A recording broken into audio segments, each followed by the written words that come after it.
নাওতলা যুব সমাজ কর্তৃক আয়োজিত ঈদ পূর্ণমিলনী প্রীতি ফুটবল ম্যাচ ২০২৫ অনুষ্ঠিত হয়। রবিবার বিকেল ৪ সময় সোনাইমুড়ি সরকারি মডেল উচ্চ বিদ্যালয়ের মাঠে এই প্রীতি ফুটবল টুর্নামেন্ট ম্যাচটি অনুষ্ঠিত হয়েছে। উক্ত অনুষ্ঠানে প্রধান অতিথি হিসেবে উপস্থিত ছিলেন সোনাইমুড়ি পৌরসভার ৭ নং ওয়ার্ড এর ভারপ্রাপ্ত কাউন্সিলর প্রকৌশলী ইমদাদুল হক। বিশেষ অতিথি হিসেবে উপস্থিত ছিলেন সোনাইমুড়ি পৌরসভার ৭ নং ওয়ার্ড এর সাবেক কাউন্সিলর লোকমান হোসেন। এ সময় বিশেষ অতিথি হিসেবে আরও উপস্থিত ছিলেন মোর্শেদ আলম, ডাক্তার ইয়াছিন, মাহমুদুল হাসান মমিন, আবুল খায়ের ভূঁইয়া মানিক সহ এ সময় উপস্থিত ছিলেন প্রমুখ ব্যক্তিবর্গ।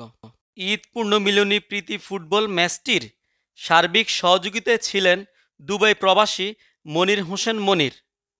উক্ত খেলায় নাওতলা গ্রামের ২ অংশে বিভক্ত হয়, এক অংশ হলুদ দল, এক অংশ নীল দল।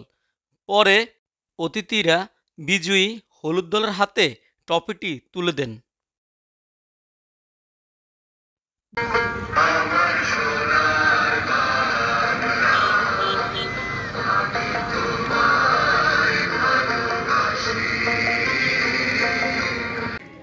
আজকে ৭ নম্বর ওয়ার্ডের যুব সমাজ যে খেলার আয়োজন করেছেন, আমি তাদেরকে ধন্যবাদ জানাই। সামনের দিকে তারা এই ধরনের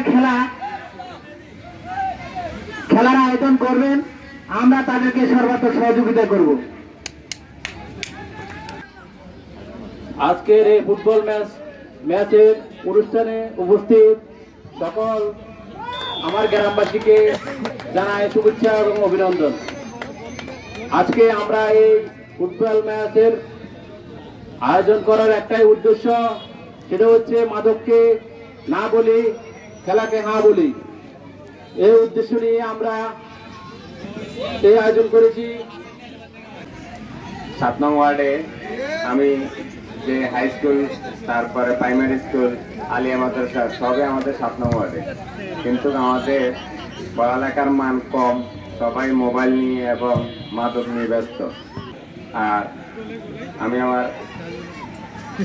আমি আমার বক্তব্য শেষ করলাম। খোদা হাফেজ। নাওতলা যুব সমাজ আমার বক্তব্যের শুরুতে তাদেরকে ধন্যবাদ জানাই এরকম একটি ম্যাচের আয়োজন করার জন্য, যেখানে প্রতিবাদ্য দেওয়া হয়েছে মাদককে না বলুন, খেলাকে হ্যাঁ বলুন। এই একটি ভালো উদ্যোগ, যে উদ্যোগের কারণে আজকে এই বিকালবেলায় পরন্ত বিকেলে আমরা এবং এই নাওতলা এলাকার যুব সমাজ কিঞ্চিত আনন্দ উপভোগ করতে পেরেছে। আজকে সারা দেশে যে মুহূর্তে যুব সমাজের মধ্যে হাহাকার, চাকরি নেই, কাজ নেই, যুবকরা সবাই বেকার বসে বসে খাচ্ছে, আর কেউ মোবাইল কিনছে, কেউ নেশাগ্রস্ত হচ্ছে। এইসব অবস্থাতে মধ্যে থেকে আজকে যুবকদেরকে উত্তরণের জন্য নাওতলা যুব সমাজ যে উদ্যোগ নিয়েছে, এটা প্রশংসার দাবিদার। জসিমউদ্দিন রাজ, রাজ টিভি 24, সোনাইমুড়ি, নোয়াখালী।